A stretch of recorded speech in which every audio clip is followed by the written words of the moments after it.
guys, so this is our last practice FRQ before we test on Friday. So yeah, here we go.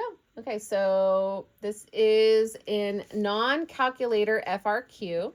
Okay, so I don't know if you've gotten the idea yet. You obviously are going to have two FRQs. One's going to be with a calculator, one's going to be not with a calculator. So keep that in mind.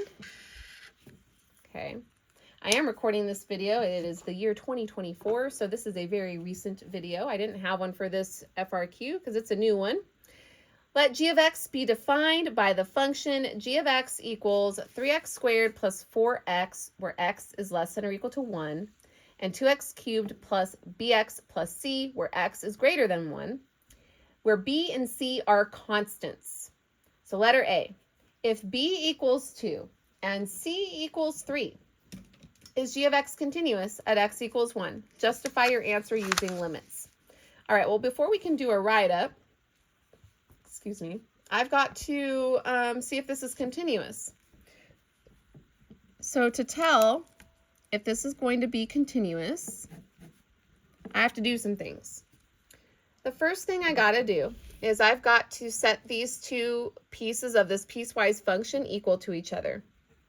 So 3x squared plus 4x equals 2x cubed plus bx plus c. Well, now what I've got to do is I've got to plug in everything they gave me. I know what b is, I know what c is, and this is at an x value of 1, because that's what they have in common here in this piecewise function. Okay, so I'm going to plug in all the things. So for x, I'm plugging in a positive 1, so 3 times 1 squared plus 4 times 1. Is that going to equal, so I'll put a little question mark over it, 2 times 1 cubed plus b is a 2, x is a 1, plus c is a 3. So here's what I've got. Okay, well, let's clean this up. 1 squared is 1. 1 times 3 is a 3. Plus 4 times 1 is a 4. 1 to the third power is 1. 1 times 2 is a 2. 2 times 1 is a 2. And then plus 3. Well, 3 plus 4 is 7. 2 plus 2 is 4. 4 plus 3 is 7. It works. I have a true mathematical statement. So is it continuous? Yes, it is continuous. Okay, so now I'm going to do my write-up. So I'm going to say g of x is defined at x equals 1 and is continuous since I have to use a limit statement. The limit as x approaches 1 from the left of f of x equals the limit as x approaches 1 from the right of f of x, which equals f of 1. So there is my write-up answer, short, sweet, and to the point. There we go. Letter B. If b equals 2 and c equals 3, is g of x differentiable? So now we're checking for differentiability. Okay, if we're checking for differentiability, that means we're taking derivatives. So we need to take a derivative of the first piece. So the derivative of 3x squared plus 4x, well, the derivative of 3x squared would be a 6x, plus the derivative of 4x is a 4.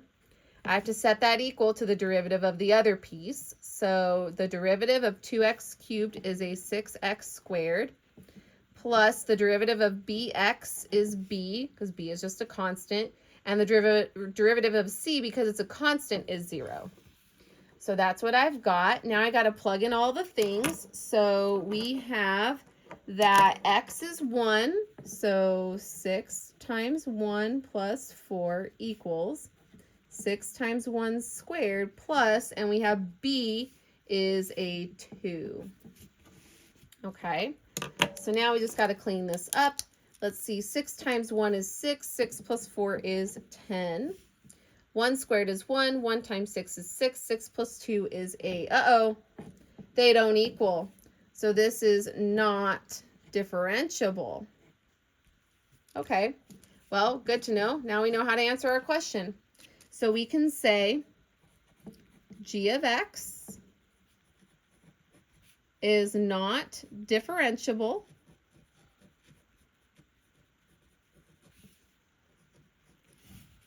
at x equals 1 since the limit as x approaches 1 from the left of f prime of x does not equal the limit as x approaches 1 from the right of f prime of x, period.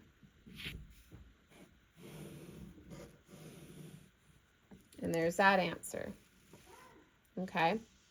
All right. Then for the last one, it says, for what values of b and c is g of x both continuous and differentiable at x equals 1? So now they're like, okay, well, what value of b and c does make them both continuous and differentiable at that x value? So we need to investigate that. So we're looking for continuity. So we're looking for it being continuous. And we're looking for it being differentiable.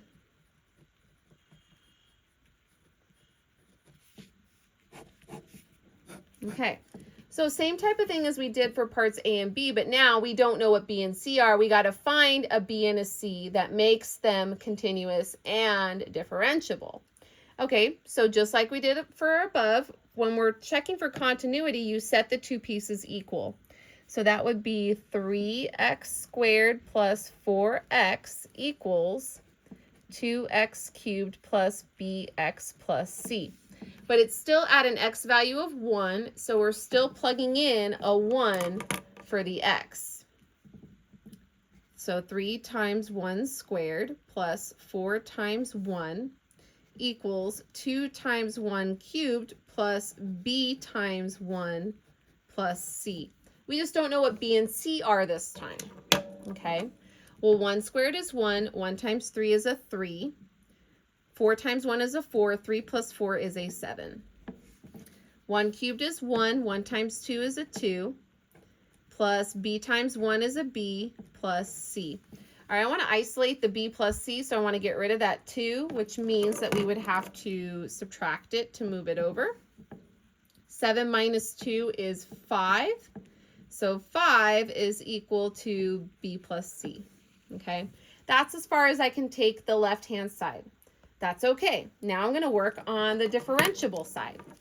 So for a differentiable, that means we're taking a derivative. So I need to take the derivative of the first piece. So the derivative of 3x squared is a 6x plus the derivative of 4x is a 4. So that's the first piece.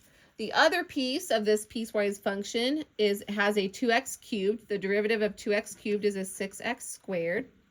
Plus the derivative of bx is a b, since b is just a coefficient on that x. And the derivative of c, the constant, is just 0. So there's my derivative of both pieces. So now I've got to plug in the 1 for the x. So 6 times 1 plus 4 equals 6 times 1 squared plus b. Well, 6 times 1 is 6. 6 plus 4 is 10. Equals 1 squared is 1. 1 times 6 is 6 plus b. Let's solve for b. So we would have to subtract the 6 over to move it to the other side. 10 minus 6 is a 4. So b is equal to 4. Well, now I can scooch this on over here, plug in a 4 for b, and then I can solve for c. So 5 is equal to, plug in a 4 for b, so 4 plus c. And then we're going to need to move this over to the left, which means I have to subtract 4 on both sides. 5 minus 4 is a 1. So c is equal to 1. So b is equal to 4, c is equal to 1. Your work finds these values. It just says for what values makes them both continuous and differentiable. There they are. That is it. And that is your practice FRQ. That is a non-calculator problem.